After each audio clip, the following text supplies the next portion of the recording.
Hey guys, Jeff Francoeur here. Thanks for listening to our content, and please like and subscribe.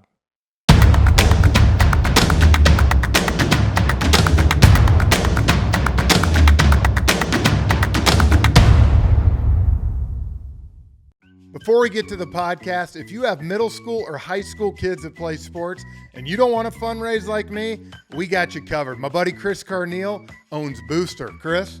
We help schools and sports teams raise funds in a super fun and engaging way. In fact, the last 22 years, we've raised $750 million, and we can't wait to help you. Choose booster.com. Back to Pure Athlete, I'm Jeff, along with Brad and Britt, and I think first thing we can say, yeah, same thing.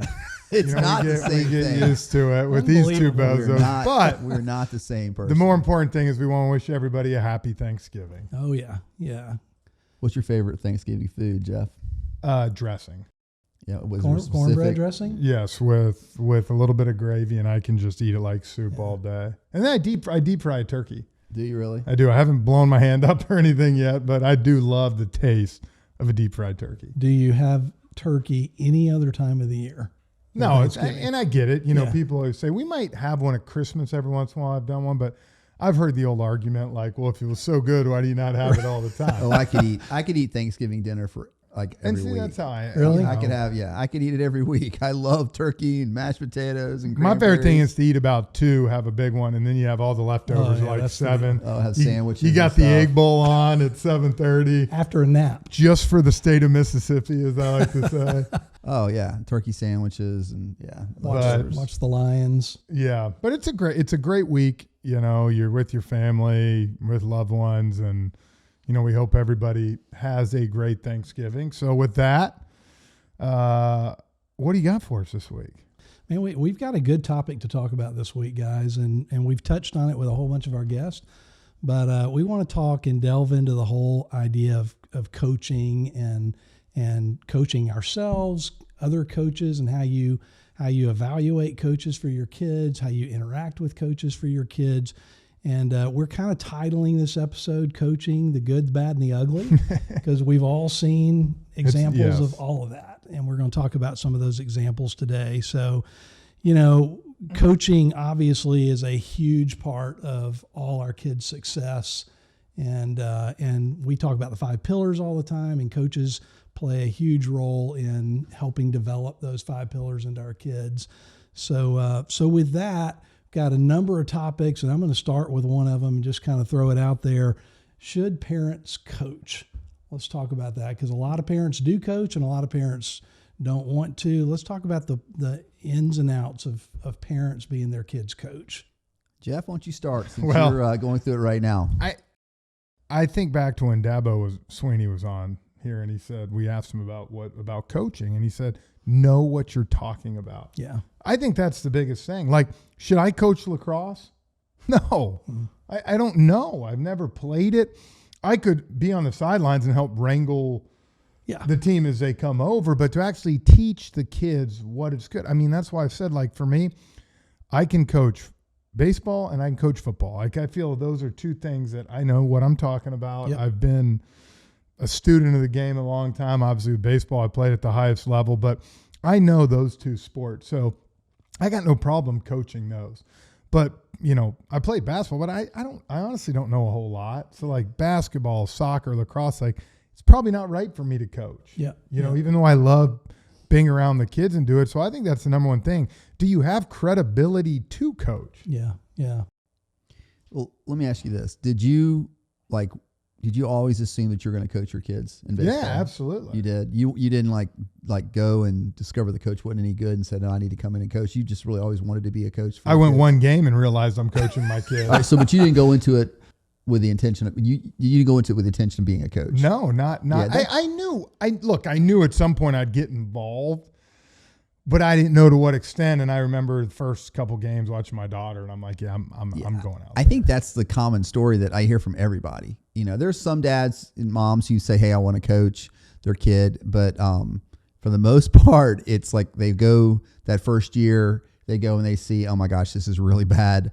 I need to step in and try to help out. Yeah. And look, I don't knock some of the people that do, because I've said it before, there's people that have to step up and coach because they need volunteers. Yeah, they for need sure. numbers. So I don't knock that either. Like, I'd rather have someone step up and say, I'll help, I'll do whatever. I'm not great at it, but I can commit and be there. I have total respect for that. And so I think it's different at a younger age as you get going. But even at a younger age, you want to make sure that the kids are developing skills and learning the right way to play the game. I think at 5 and 6 years old with like T-ball, a lot of people could coach.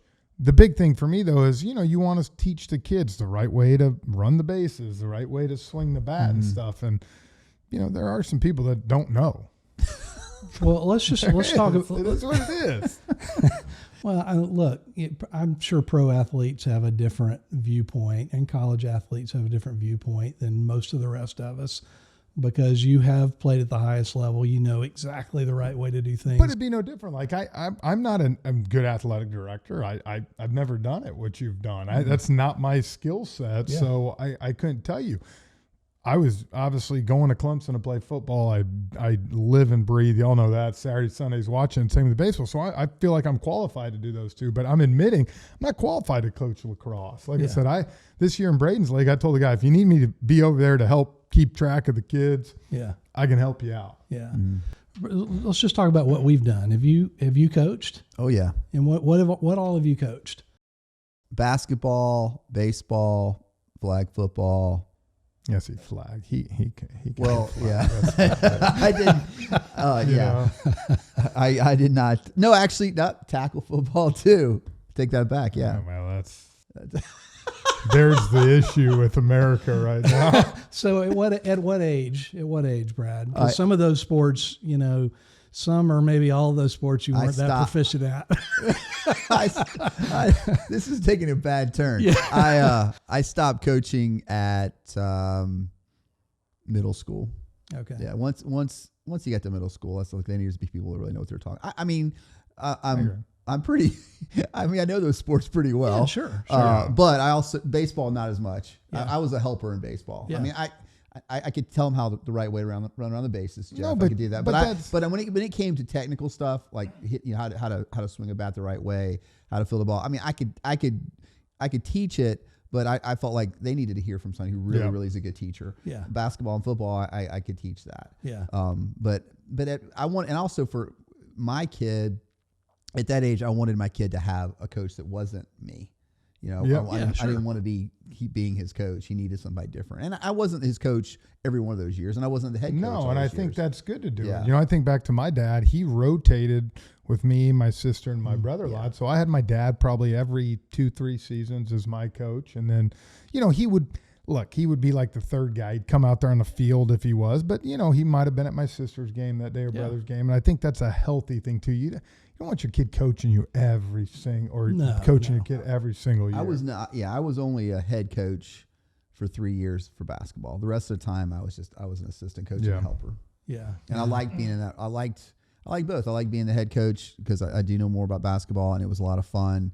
And I really like the kids. I still know those kids that are on those teams, but I also enjoyed just being kind of like in the background, helping out with stuff. Yeah. I coached basketball, baseball, soccer, and tennis. Soccer, other than playing as a kid, for fun, I didn't know anything much about soccer, but the guy I coached with, who was the head coach, knew a ton. Mm-hmm. And so I just was a helper. Yep.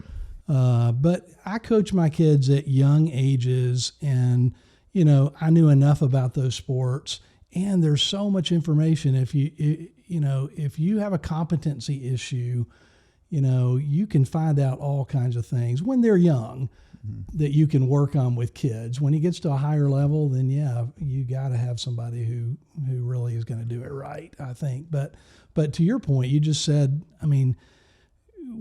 all these rec programs, they need coaches bad. They do. I've seen it where it's like, hey, we need 4 more people to step up and volunteer. So I do give a lot of kudos to the parents that are out there saying, I'm going to make a commitment. I'm going to be here, because you're taking time to work with someone else's kid.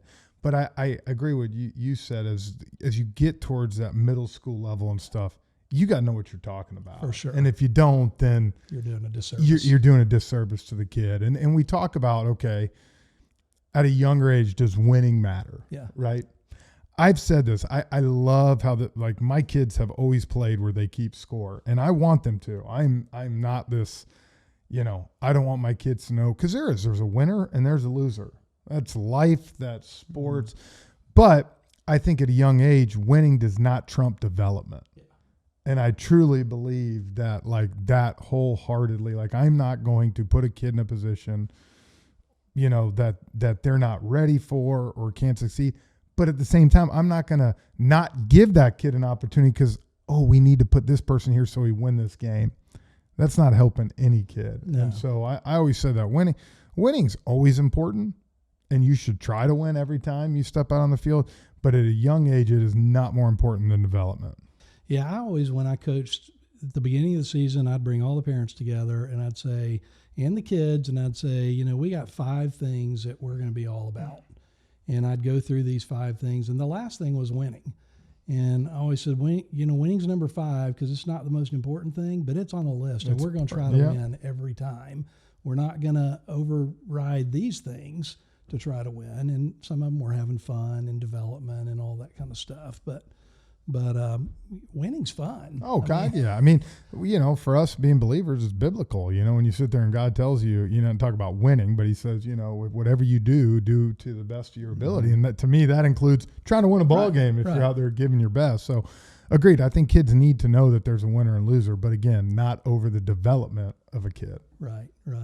Yeah. You asked, parents, that brings up another question is, It seems like in the old days there were these guys who love coaching Little League that weren't parents. It doesn't seem to be as much the case these days. And so I think there is a need. You have to the parents have to come in and fill those roles, especially early on. Would you prefer to have like that old coach who just loves to give back to the community, maybe teaching your kids? Possibly. But it's just not happening anymore. You've got to have parents. Yeah, and then if it does, it's kind of like, man, that guy's weird. He's got no kids and he's out here with a bunch of 8-year-olds. I don't want my kid playing for that guy. I didn't mean to take it that way, but I mean, because I love it when my kids are past that point. I don't know that you're going to find me up at 8U rec ball coaching Pee Wee. So to end this segment, I would just say, and you guys can chime in here too if you think differently, but I would tell parents when your kids are young, if you have an opportunity to be a helper or to be on the coaching staff, do it, man. It's so much fun. And your kid will enjoy it if you do it the right way. Yeah. And don't miss those opportunities. No, and even if it's, you're not coaching on game nights with your kids, but like we have plenty of times like, hey, we need an extra dad out there shagging with the kids in the outfield during BP on a Tuesday night. Like, get involved and be out there. It's fun to be with your kid and do that. And I encourage all parents to do that. And if you don't screw it up, I think your kids want you to be there at a young age. Now, sure. Maybe when you hit 12, they don't want you out there as much, but it's a great quality time. And I think kid. That's another thing of where you talk about too is knowing your kid at a certain age. Maybe my kid performs better when I'm just back and watching. And some kids are different. They really are. Yeah. Just before we leave the segment, I just want to make sure y'all know my team's won a lot of championships. Oh, I'm sure. So just wanted to slide that in. Yeah. I'll tell you. Are you in the Georgia Little League Hall of Fame? I missed that one. Different things. Talking about coaching and at all youth levels, what makes a great coach? Let's talk about what makes a great coach, because parents, are looking at the coaches that their kids have and they're evaluating them. What should they be evaluating them on? I think in the younger ages, 5, 6, 7, 8-year-old, even 9 and 10, is my kid having a good time? Are they smiling when they're playing? Are they coming in the car after practice saying, was that fun? Because if they're just not, then that's an issue. Either your kid can't stand playing the sport or the coach is doing a bad job. So I think at the younger age like that, are they having fun? Is my kid developing? Is he learning the right way to play the game? I'm one of these T-ball coaches that wherever the ball's hit in the infield, I tell our kids, pick the ball up, throw it to first baseman, try to catch it. I'm not holding the ball to set up a force play at third base. And it drives me absolutely crazy. I'm getting ready to coach Ellie's T-ball softball team this year at Buford, and I guarantee you there's going to be 2 or 3 coaches are going to, the balls hit to the shortstop, hold it, get it to the circle. Balls hit to the shortstop, hold it, get it to the circle. Yeah, you're teaching and then you're teaching them now go to third. And my whole thing, I want the only way the kids are going to learn to throw and catch is throw it. And, you know, a lot of these leagues have actually done a good job at the younger age of like, if there's an overthrow on the base, it's only 1 extra base you can get. Yeah. So that way the kid's not just circling. Well, and that brings up an issue. Like if your coach at a younger level is doing things to win at the expense of the kid's development, that's wrong. You know, and that's the thing that we talked about, you know, sportsmanship a while back, but is having a coach or you being that coach that focuses on like the kids having a great time, even the kids that maybe don't even love that sport, but giving them a great experience. Yep. But then also, you know, giving them an opportunity kind of learn the fundamentals. It's so crazy that you see these kids leaving these, you know, after a year of whatever sport it is and not knowing the fundamentals because the coach that was coaching was more concerned about, you know, winning a little league trophy or something like that. And that's the other problem is that's when kids quit. Yeah. I mean, my dad was so adamant when I got into coaching, telling me, remember to teach the kids the rules of the game and how to play, because if they understand it, majority of the time kids are going to like it. Yeah. I mean, there's no doubt from 8 years old to 10 years old now with my daughter, she is loving softball more and more because she understands the ins and outs of the game now. The little things, you know, that she never understood at 8 years old. And it's actually very interesting and very fun. But that's also her paying attention, us working at it. So I think that's the sign of a good coach too, that teaches the kids how to play the game the right way and to learn. I think another great attribute is being prepared. You know, practices, it drives me crazy. And this happens at all levels, but just time that's wasted at a practice. Yeah. Baseball is one of the worst. Yeah. Having There's just kids standing around. Have the kids in stations, have the kids, I mean, gosh, the kids these days, their attention spans are so short. Keep them moving and have them always busy doing something. And that's where you do need more dads to help out with. But there should never be one coach just working with one kid and everybody else standing around watching. You know? No, I agree. And I think a good point is too, what you talked about with that is, you know, good coach is a good coach at a young age. Let's have 1 practice a week and play. Like some of these coaches that want to practice 2-3 days a week, like you said, kids' attention span is not great, man. Yeah. And having the ability, like I think with the younger kids, give me a good hour 15, keep them moving, keep them going, and they're great. Yeah. David Pollock, if you remember, talked about that. In fact, we posted a clip of him saying, you know, when he coaches football, putting kids into 4 different groups and running drills, and, you know, keeping everybody moving. And that clip got shared almost as much as any clip we've showed on Instagram the whole time, because people love that. I got to ask you, going back to T-ball, because you coach in T-ball and stuff. So does it kill you when you see these memes? There's all these memes on social media of these kids who are doing somersaults, going down to first base and dancing and all that. I don't mind that at all. Okay, I really don't. Like, kids are going to be kids. You know, like, it's like I tell some of these kids, though, like, if they're not going to pay attention and they're just going to play in the dirt, then I'll probably put you in the outfield. Yeah. Not only that, for your safety, if a ball's coming, you're just sitting there getting smoked. But if the kids pay attention and doing whatever, I got no problem. My biggest problem, and that's what I'm telling you, is like, you'll see these coaches turn their hitters off a tee. So they dribble it down the third baseline knowing that kid can't throw it to first and get out. And I'm like, we're really doing this? Yeah. Well, set the freaking ball on the tee and let your kid hit it. And wherever it goes, it goes. And my other problem I have is every once in a while you'll have that one team that's got an unbelievable guy that can play circle and the other guy that can play first. And they never move. That's what I was going to ask you. And I'm like, really? That's the thing that's, and I know we've all been there, though. You go into a season, and we'll keep going on baseball here, we're like, you know, the goal is to move everybody around. So everybody gets to play different positions, at least, you know, one inning. But the people you're playing against are playing to win by putting that one kid stays in the circle or stays in the shortstop. And there's no doubt. And you know, they never change that. But and you get to the point where, okay, am I going to get beat? You know, and you know what you do because I'm doing the right thing. And you know what, you get beat every single time, and you keep moving your kids and you keep playing because you're doing what's right. And just because this other, you know, keep it family related just because this other guy's not. I'll be honest with you. There was one time I called a coach out in front of all the parents, and he embarrassed the crap out of him. We actually played him later in the season, and he was moving guys around. And part of me felt about this bad for calling him out, but I did. I'm like, hey, can someone else play these positions so our kids can run the bases a little bit and learn? And again, this is 5 and 6. Like, if you get so excited for winning a T-ball championship, like, man, we got issues. I mean, this is uncomfortable. We do. This is uncomfortable because Britt led this session off with talking about how many he'd won. So, Britt, is there a confession time you want to make here with us? I feel really good about it. He was that guy, I guess. You know what I tell Not parents? T-ball. I didn't coach T-ball. No, but you know what I tell parents all the time? Do you want your kids winning championships in 10th, 11th, 12th grade or in 10, 11, 12 years old? Yeah. Both. I know that question. I'm kidding. No, but you're right? If it happens to both, great. Sure. But if it doesn't, It's give me high later, school. For sure. One other thing I want to talk about in evaluating coaches that to me is the biggest thing, or one of the biggest things.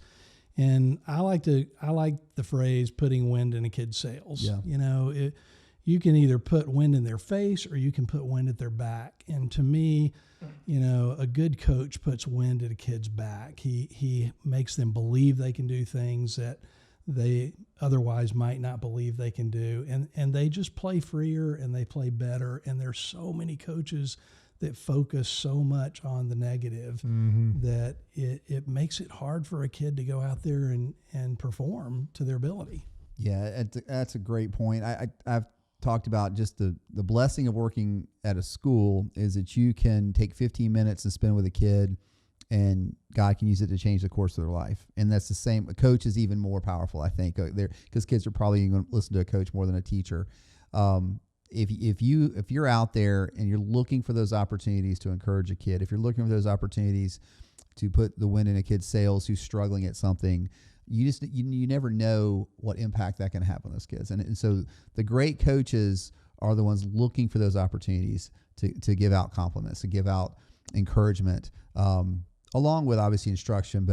But I think what you just said is important. If that kid knows that you have his back or her back, then when it is time to correct them, they're going to be very open to, okay, now I look, you know, that's what you tell my softball girls, you know, look, sweetheart, this is why you do it this way. Yeah. And you're not yelling at them, you're not, but hey, this needs to be done this way. But again, if all you're doing is hammering them, eventually they're gonna get in their little shell and they're gonna go away. If they feel empowered, if they feel like, hey, coach believes in me, then you have that ability to get on them. And that's what the great coaches do. Yeah, absolutely. I wanted to say, I don't mean that you are always complimenting them. No. Putting a wind in their sail could be that you're getting after them and lighting a fire under them, but that has to be within the context of they trust you because you've already invested enough in them.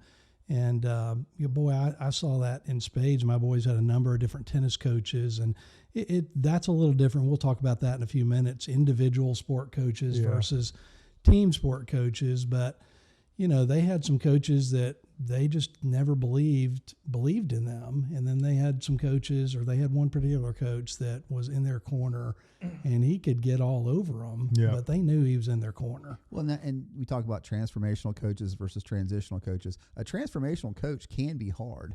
It can, he or she can be tough and can be critical in some ways, but they're doing it to help the kid be better overall as a person, not just as an athlete. And so, but there's got to be that trust built first before they can get to that point. So. Yeah. I just poured water all over myself. Right. We know. You got a drinking problem, I know. Okay, so I want to talk about some very, very specific things for parents. And this falls kind of in the category of when and how should parents engage with coaches of their kids. Because the thing, and Brad, you're an AD, you see this a lot. The thing that coaches complain about the most is, man, I'd love coaching, but the parents are killing me. I don't want to keep doing it because I'm sick of the parents getting after me about this and that. So let's talk about what's reasonable from our standpoint, how a parent handles. These are kind of random, but when you think a coach is being unfair with your kid, meaning that they're not getting the playing time or they're not at the position they should be at or whatever. They're not treating your kid fairly. Should you ever talk to the coach about that, and how should you do it? Well, I think first off, you need to look at the situation and try to see it. Take yourself out of I'm the dad, I'm the mom of this kid, and try to really see, is my kid working hard? Have they been to practices? Are they getting opportunities? And in some cases, sometimes, your kid might be getting treated unfair. And that's where I feel like, I think it all depends. If the kid is in middle school to high school, I like the idea of the kid going up and talking to the coach about it. I think it shows maturity. I think it shows like, Coach, I'm ready for an opportunity, if it presents itself to play this position or to go in the game in this position. If they're younger, yeah, I think you can go to the coach. But I also think it's one of those things, you either ask, to talk on the phone to the coach or after a game when no one's around. You don't do it in front of everybody, and you don't do it during the game, But I think that's the big thing. I think it's very just to be able to talk to coaches, but make sure you have your facts straight too. And it's not just like, hey, my daughter's not getting a chance to play much. Well, you know what? Your daughter hasn't been to practice. Right. Let's make sure we got the story straight. Right. Well, there's got to be an awareness on the parents' part to understand going into this season what this situation is about, what the season's about. Was it agreed upon beforehand that everybody's going to play equally and everybody's going to play every different position, or is it a competitive team where the coach said, hey, I'm only going to play the kids who deserve to play, whatever their standard may be, whether it's big in every practice, whether it's the best kids will play. So you have to be aware of that situation. You have to be aware of your own kids' situation. Is your kid really deserving more playing time? Mm-hmm. Is your really kid deserving to play quarterback as opposed to whatever? It's different. I look at it, and Jeff's right. It's different per age. Once they get to middle school is probably tough, but once they get to high school, the kid has to own it. We have a coach that Jeff knows at our school that whenever a parent wants to meet with him, he requires the kid to be present as well, because he doesn't want there to be any communication issues. He wants the kid to hear what the parent asks, and wants the kid to hear how he interacts with the answer. And so, and I think that's actually a good idea, but it's really difficult. I think that it's just, there's a lot of different type scenarios involved, and really there's not one specific scenario that I've seen that.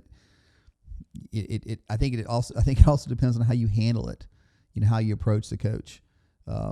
You definitely don't approach him at the game. Approach him, after, maybe later on that week. And I think, like you said, it's uncomfortable. It's not the funnest thing you do, but 90% of the time, if there's a talk and a communication, I believe usually it works itself out, and the kid's better off for it. The coach is better off, and the parent's better off. What you don't do is you don't email the coach. Like, you don't send the coach a page and a half email, just pouring out all your emotion. And I get those emails sometimes as AD, and I always respond. And I tell the coaches just respond really shortly. Hey, this is better having a face-to-face conversation. Yeah. You can see someone's heart. You can see the tone. And non-confrontational. It's non-confrontational. Yeah, you don't spend 3 hours going back and forth with 2-page emails, point, counterpoint, arguing. It's the worst way to handle it. Yeah. And so, but I think there are times you have to, if you feel like there's definitely something that's not fair, then you have the right as a parent to go approach that coach, but I would do it in a way that's a positive way, and a way that you're coming and you're not putting that coach on a defensive. I guess I would add two things to that, and one is I would say, take time. You don't the first time you see something happening you think's unfair. Yeah, that's not the time. Don't jump in right off the bat. Sleep on it. Let it play out a little bit and see if this is a pattern before you go do it. I mean, honestly, as parents, one of the things that sports allows us to do is teach our kids what the real world's like. Yeah. And how to endure through unfair situations, because life's full of unfairness. And so at the same time you might want to go advocate on behalf of your kid, you should also be talking to your kid about how to grow through this situation. Yeah. But I would say, get some counsel from a friend that'll be honest with you and say, dude, I don't think you're seeing it the right way. Or they may say, yeah, you ought to talk to him. Someone that you trust. But then, like you said, if you really have an issue, go to the coach, because the one thing you don't want is you don't want parents talking during the games and all this. Like, that's the one thing when we put our travel softball team, I was like, there is zero drama on this team. We get drama, you're gone. Like, I don't do that. Yeah, and the silly thing is that the parents sometimes place these motives or what they think are the motives of the coach for not playing their kid. And when they get to high school, when coaches are in high school, I mean, they're trying to win the game. Exactly. They're going to put the best kids on the field and the court to win a game. There's not some ulterior motive where they're going to keep one of the better players off the field because of whatever and possibly lose the game. They're going to play their best kids that they think are the best kids. And so when I'm coach and parents have come to me, it's really not, I've not dreaded those conversations because it's usually a pretty easy thing to talk about. The kid either doesn't love the sport as much as the parent does, the kid is not coming to practice, is not working hard enough, or the kid's just a weaker player. And you sit there and have to be honest with them and say, hey, I love your kid. He or she's a great worker, a great teammate, but she's just one of the weaker players and is not going to get so much playing time. It's usually not a complicated conversation. Yeah. But you got to have it face to face. Okay, so let me ask this. What about, and this on the surface is going to sound like an easy one to answer, but let's talk about middle school and through high school. What if you think the coach is being abusive to your kid? How do you handle that situation? And abusive is a wide open term. So, and I'll just say, let me take this off the table and say, if abusive means they're being physically abusive to your kid, instantaneous. Yeah, you're confronting the coach and you're confronting the school, and all of that. Yeah. But I'm talking in the way that they speak to them, so on and so forth. And that's very much. I think that's where, as a parent, you have to step in and you demand to talk to the coach and just, why are you crushing my kid? Exactly. Give me a reason and listen to him, and listen to him or her. Maybe they have a good reason. Maybe your kid ain't working or doesn't care or this or that. Not that it should go that far, but if it does, and again, and if it's unhealthy like that, to me, that's where you have to, as a parent, pull your kid off that team, or do something else. Now, again, this isn't my kid's not getting to play. Sure. My kid, this is if a coach is just really all over your son or daughter. Again, I think that's where you go to the coach. Is there a reason that you're blasting my kid every single day? Yeah, it's how you define abusive, obviously, but if it becomes personal, there's going to be coaches that are louder coaches that are more negative, I guess, or more tough nosed type of the coaches. I mean, but if it becomes a personal thing where they're singling out your kid or another kid, now we got issues. That's where I think it crosses the line. And I also think but if you're a parent and you see the joy of the game being taken out of your kid because of a certain coach, I'm not an advocate of switching teams and switching schools and things like that. But if you're at a school and you see that the coach is just not a positive coach and your kid doesn't respond to that and you're worried your kid's going to quit because of it, then maybe you make a switch. But you first always go to the coach first, though. Give a chance for them to explain why they're doing something. And again, if it's just, this guy, not a good dude, not a whatever, or not a great coach, then you can move on. But, and I on the other side, I just said, I'm kind of going against what I just said here, but it's amazing though. I mean, if you're teaching your kid to stick it out, and overcoming, and Jay Billis talked about that, not having a great coach in high school, but, there's something you said for perseverance. And so you have to, as a parent, kind of weigh those two things of, is my kid growing from this situation of having to deal with a tough coach, because they may be dealing with a tough boss. But I think also it's easy to persevere if your kid's playing, if they're in the lineup, if they're doing that. I think if my kid's taking a beating, I see a couple minutes in the fourth quarter, it's like now, but if they're out there as a starter, it's kind of like, well, okay, maybe, So I think every kid's different.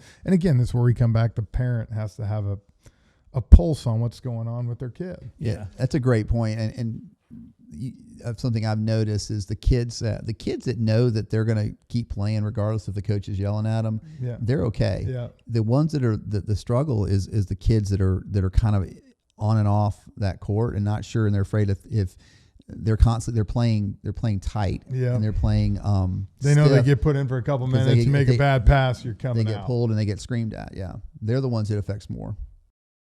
So guys, just to we're getting kind of to the end of this segment. Jeff, you've played for a whole bunch of coaches. Tell us about one of the best coaches you had and why.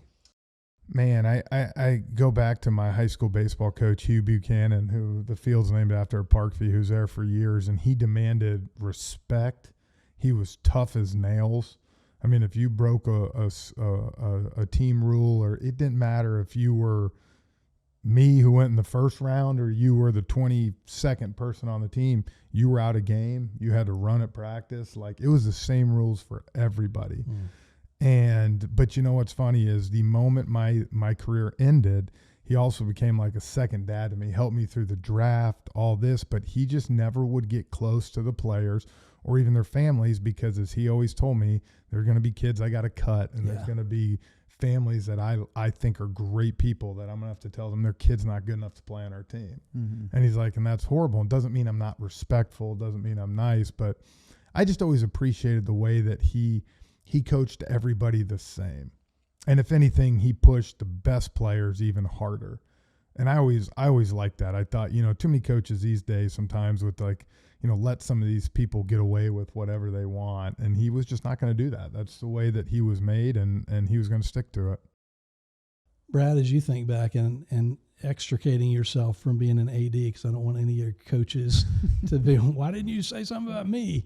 But thinking about your own kids or your own personal experiences, is there a coach that stands out, and why? Well, I mean, my dad coached college football for 8 years, and I just always, even as a young kid, admired the way he treated his players. And he would have them, his running backs and quarterbacks would eat spaghetti at our house every Wednesday night, and just the relationship that he had with them. And he was really hard on them. I remember being surprised sometimes at practice watching how hard he was on them.